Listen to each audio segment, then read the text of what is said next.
Bonjour mes amis, lorsqu'on est en rupture amoureuse, la première chose qu'on va faire, c'est d'interpréter les signaux de notre ex. On est souvent triste, ravagé, on se sent détruit, et comme on souffre intérieurement, la seule envie qu'on a, ce qui est bizarre, et ça pourrait être malsain, mais c'est normal, la seule envie qu'on a, c'est que notre ex souffre autant, que notre ex regrette la rupture et revienne. Et c'est ce qui fait qu'on va scruter le moindre signal chez notre ex. Sa façon de se comporter, sa façon de nous écrire, même jusqu'aux réseaux sociaux, ou encore de voir si notre ex a contacté nos amis. N'importe quel signal pourrait nous montrer que notre ex souffre, et donc regrette, et donc va revenir, et donc ça nous rendrait heureux à nouveau. En réalité, c'est beaucoup plus complexe que ça, c'est ce qu'on va voir aujourd'hui. C'est beaucoup plus compliqué qu'un simple « je regrette » ou encore qu'un simple « je suis passé à autre chose ». Et mon but dans cette vidéo aujourd'hui, c'est de vous faire comprendre la psychologie de votre ex et comment faire pour se remettre ensemble. Mais avant ceci, je vous parle de ça. Petit aparté dans la vidéo, pour celles et ceux qui se demandent s'il y a une chance de récupérer leur ex ou si c'est peine perdue. Mon équipe et moi-même avons réalisé un test qui s'appelle « Avez-vous une chance de récupérer votre ex ?» Faites ce test en moins de 60 secondes et vous saurez exactement où vous en êtes. Et surtout, quelles sont vos chances de récupérer cette personne. Cliquez sur le lien dans la description et commencez dès maintenant. Alors ce qui est extrêmement intéressant dans ce genre de situation, c'est qu'il y a des fausses croyances des deux côtés. Est-ce que tu veux que je commence par ton ex ou par toi? Comme tu es là aujourd'hui, on va commencer par toi. Tout d'abord, on se dit, si mon ex regrette, alors mon ex va revenir dans ma vie. Ce qui a de la logique, j'ai envie de dire. Comme si le regret était un moteur automatique de reconquête amoureuse. Parce que mon ex va regretter, alors mon ex va revenir. Mais en réalité, c'est plus complexe que ça. Déjà, j'ai envie de dire que 100% des gens qui quittent une relation vont la regretter, même s'ils ne reviennent pas. Et si on ne regrette pas 100% de la relation, on peut aussi regretter certaines parties de la relation. Comme par exemple, tes points positifs, tes qualités, les choses qui font que tu étais une personne géniale et qui t'ont choisi à la base. Ça, bien sûr qu'ils vont le regretter. Mais il y a aussi d'autres choses. Il y a aussi d'autres choses qui ne regretteront pas, comme par exemple certaines disputes, certains comportements. Deux personnes extrêmement saines peuvent se mettre ensemble et devenir toxiques au contact l'une de l'autre. Donc c'est pas aussi simple et on peut donc regretter sans pour autant vouloir revenir. On peut aussi avoir quelque chose qui ressemble à du regret, qui s'appelle de la nostalgie. J'ai de la nostalgie et je me demande si j'ai fait le bon choix. L'être humain est une machine complexe et merveilleuse qui passe son temps à scruter son passé en se demandant quelle aurait été sa vie s'il y avait eu d'autres choix et se demander où est-ce qu'il serait aujourd'hui. Donc jusqu'à présent, je suis pas dans les bonnes nouvelles. Ça veut dire qu'un ex peut avoir du regret sans forcément revenir. Ça veut dire aussi qu'un ex peut avoir de la nostalgie sans pour autant revenir. Donc, il faut que tu dissocies cette idée de te dire si mon ex regrette, mon ex va revenir. En fait, il y a un certain niveau, un certain point de regret qui fera que ton ex reviendra ou pas. Et encore, on peut regretter, passer à autre chose. Ton ex aussi a des fausses croyances. Par exemple, il te quitte dans ses propres illusions. Il se dit, au moment où je vais partir, je serai plus heureux. Tous les problèmes de ma vie viennent d'une seule et même raison, qui est toi. Et de manière logique, un être humain, lorsqu'il se sent mal dans sa vie, va regarder autour de lui qui est présent, il ne se remettra pas en cause et pensera que la source de tous ses problèmes, c'est les personnes présentes dans la pièce, à savoir toi. Il s'est donc dit, ou elle s'est donc dit en partant, si je quitte cette personne, je serai enfin heureux et je tournerai la page et ça se passera mieux. Malheureusement, le cerveau n'est pas créé comme ça.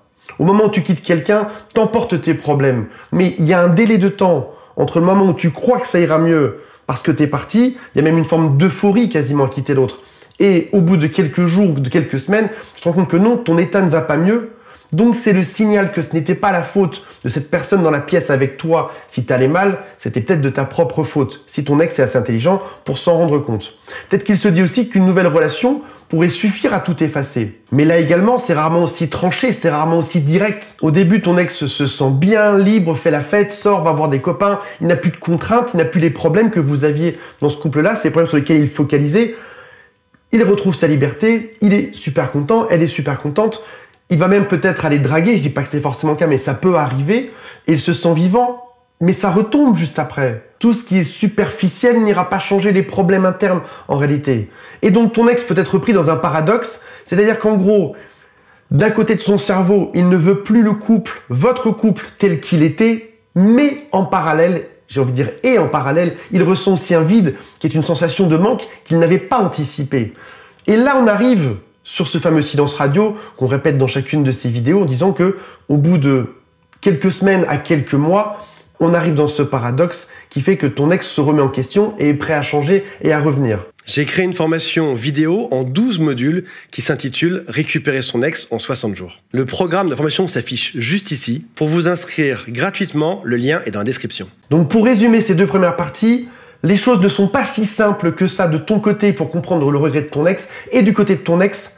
Il pensait que c'était une bonne décision de partir et de passer à autre chose, et ça s'avère n'être pas si simple non plus. Il est toujours tiraillé entre plusieurs états. Je dirais même qu'au fil d'une même journée ou d'une même semaine, il peut osciller à se dire le lundi et le mardi, j'ai fait une erreur, j'aurais jamais dû partir, je dois revenir. Mercredi, jeudi, finalement, cette espèce d'angoisse se calme et se dit non, j'ai bien fait de passer à autre chose. Et ces oscillations vont être permanentes, longues, et vont finir par se décider sur un choix.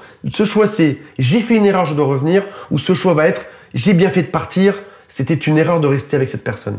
Voici des signaux qui montrent que le regret était bien présent.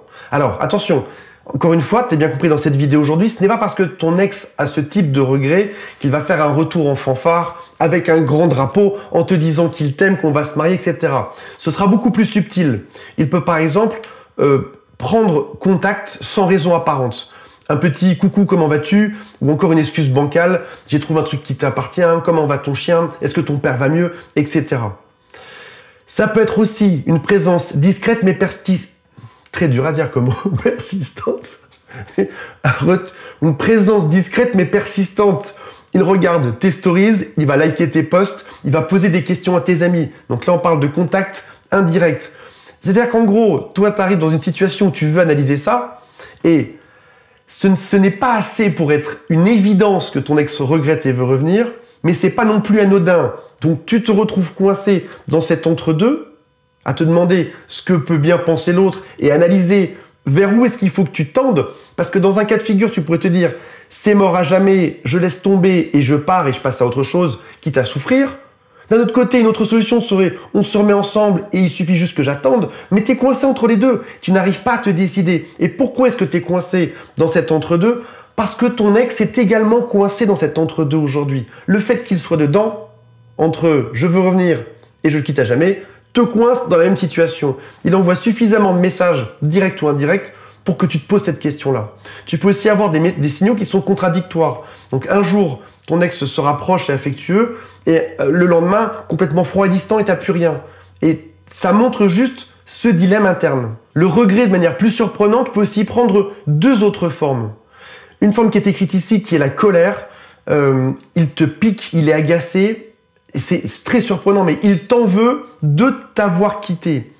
Et en fait, c'est un regret sur lui-même de ne pas avoir réussi à résoudre cette relation et d'avoir échoué aussi avec toi. Donc il t'envoie parfois des pics, il a l'air agacé, le fait que tu sois bien sans lui ou que tu l'aies oublié, ça l'arrange pas du tout.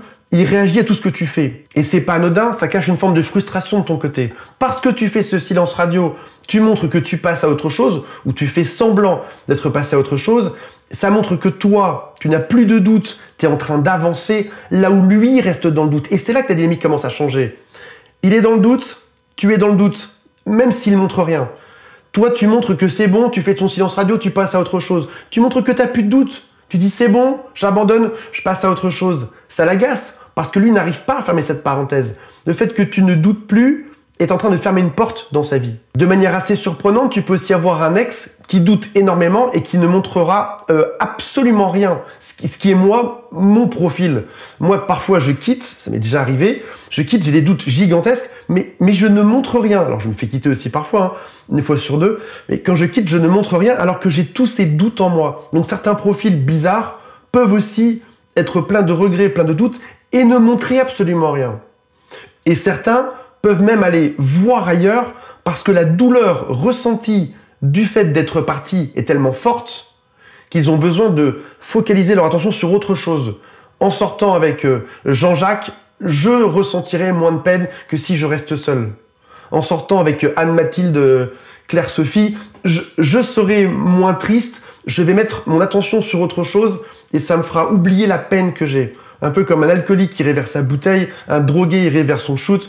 C'est penser à autre chose. Donc, parfois on se dit, mince, ça y est, il est passé à autre chose, il m'a trompé, il est parti, il pense plus à moi. En fait, c'est juste des stratégies d'évitement de la douleur. Et dans les stratégies d'évitement de la douleur, il y a soit tout ce qu'on vient de voir aujourd'hui, soit il y a ne absolument pas parler à l'autre, il y a aussi aller voir d'autres personnes. Il peut y en avoir plein d'autres. On a parlé de alcool, drogue, on pourrait aussi penser à quelqu'un qui se met à fond dans son travail. Alors, pourquoi est-ce qu'une personne regrette mais ne revient pas? Il y a plusieurs choses qui vont entrer en question aujourd'hui. Tout d'abord, il y a de l'orgueil. C'est reconnaître que on s'est trompé demande du courage. Et tout le monde n'est pas prêt à faire ça. Et demande-toi bien quel est le profil de ton ex, quel est son niveau d'orgueil, quel est son ego. Quand on quitte une relation, on ne quitte pas qu'une seule personne, on quitte un écosystème. Les enfants, les parents, les amis, les habitudes, la maison. Et il est difficile de partir en disant « je pars, je suis fier d'annoncer que c'est toi le problème et que c'est moi qui pars », puis de revenir. Parce que ça implique d'admettre qu'on a eu tort. Et l'être humain déteste admettre qu'il a eu tort. Il y a même de plus fortes chances qu'au moment où ton ex revienne, il cherche non pas à dire qu'il a eu tort, mais plutôt à trouver une forme de situation où il y aura des compromis des deux côtés. Oui, certes, j'ai pensé ceci, cela, mais toi aussi, tu avais tel type d'erreur de ton côté.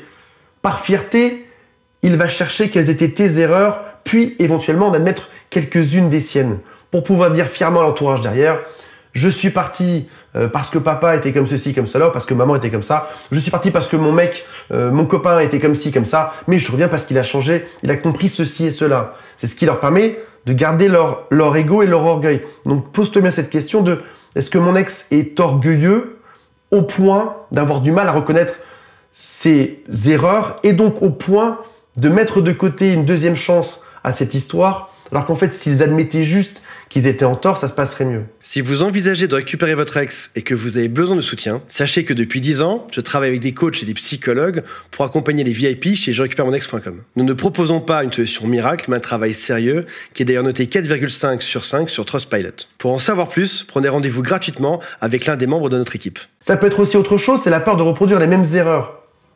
Quelqu'un qui se dit, on s'est déjà quitté 3-4 fois à cause de ce problème en particulier, qu'est-ce qui fait que je dois revenir et me dire que ça marchera cette fois-ci, sachant que ça n'a pas marché les fois d'avant. En dernier point, ce qui n'est pas la plus agréable, c'est qu'il peut y avoir une autre relation, et peut-être même pas parce qu'il est passé à autre chose, peut-être juste pour combler un vide. Donc, le seul véritable signe qui prouve un regret sincère, c'est l'action. C'est le fait que ton ex prenne l'initiative de revenir. À ce moment-là, il ne va pas se contenter de petits signaux furtifs, ambigus ou second degré. Il va venir se battre ou elle va venir se battre pour te récupérer. Ton ex va créer du lien fort, va te rappeler. Parce que tu auras fait ton silence radio, ton ex aura peur de te perdre et ton ex se battra pour revenir. Ou en tout cas, répondra à tes SMS. Il y a un signal qui est très simple. Tu as dû remarquer ça. Tu as dû déjà le vivre, je pense. Tu envoies des messages à ton ex et ton ex met quelques heures à répondre, quelques jours parfois. Ton ex n'est pas intéressé. Et à un certain moment, après le silence radio, ton ex se bat. T'envoies un message, t'as une réponse. T'envoies une phrase, t'as un retour dessus. Ton ex ne veut pas que la discussion s'arrête. Là, tu sens que ton ex a changé et qu'il y a quelque chose de différent. Et qu'il y a quelque chose qui peut se passer. Et ce sera à toi de savoir si on se remet ensemble ou pas. Donc plutôt que de chercher à deviner si ton ex regrette ou pas, la vraie question à se poser c'est: est-ce que tu voudrais revivre cette histoire dans les mêmes circonstances? Et si ton ex revient, ce serait dans quelles conditions? Et là, il y a un travail à faire. Parce que ce n'est pas reprendre le couple là où il en était, c'est réinventer une façon d'être différente qui respecte tes limites, qui respecte les limites de ton ex et qui prouve que vous êtes compatibles. Revivre une relation pendant 3 mois après une rupture amoureuse pour se reséparer pendant 3 mois, puis se remettre ensemble pendant 3 mois, ça n'a pas de sens. Ce que tu veux aujourd'hui parce que tu es une personne forte, c'est se remettre ensemble, que ça fonctionne vraiment, que l'équation marche. Et là, tu as des bonnes questions à te poser en interne. Qu'est-ce que je dois mettre en œuvre pour que ça fonctionne, soit avec mon ex, soit avec quelqu'un d'autre? Et c'est là que mon équipe est là pour t'accompagner si tu le souhaites. Il y a un lien qui est juste en dessous. Je te rappelle aussi qu'il y a un quiz qui s'appelle « Quelles sont mes chances de récupérer mon ex ?» C'est juste en dessous. On vous attend, on ne vous juge pas, on vous donne plein de conseils. Tout ça, c'est juste sous cette vidéo. Salut à tous, bye.